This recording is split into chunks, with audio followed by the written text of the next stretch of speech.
of those things where you're not quite sure about it, but it's going to happen. So they did struggle a little bit with my IV again. Like, I got a nasty little bruise there.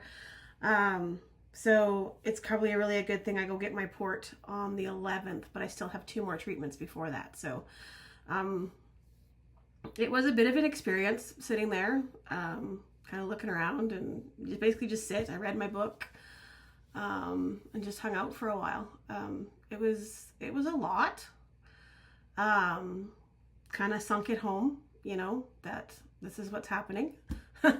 So, and then later that day I met with the radiation doctor, because it's looking like that's probably going to be the next step after surgery, will be radiation, just because of the type of tumor that I have and the size that it is. So we're looking at a few more months after this. So it could be a year before I'm even back to work. Like, this is going to be a long process, but I just wanted to jump on here, let you guys know how I'm feeling after my first treatment, how everything went.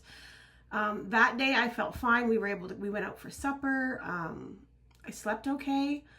I was tired and shaky yesterday, but otherwise I felt all right. Today I do have a little bit of nausea, but I didn't have yesterday. So, but other than that, a little tired, a little shaky, but for the most part, I feel fine. So far so good. No huge side effects yet. No, yeah. And I mean, like I said, they are amazing. This whole process is amazing. It kind of did send it home, though, that if possible, I would like to do the treatments in the city.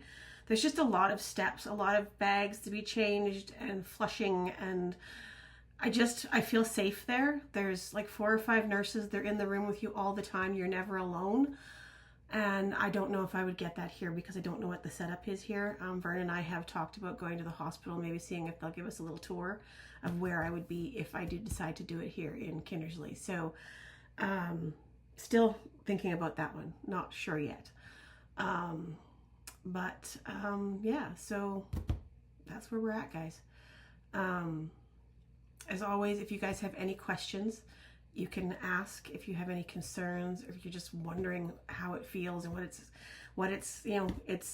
it's a journey, guys. It's a journey, and it's a long journey, and it's sobering, and yeah. I can't describe how it feels, because sometimes it still doesn't feel real. Like, it just doesn't feel real. Like, keep thinking I'm going to wait.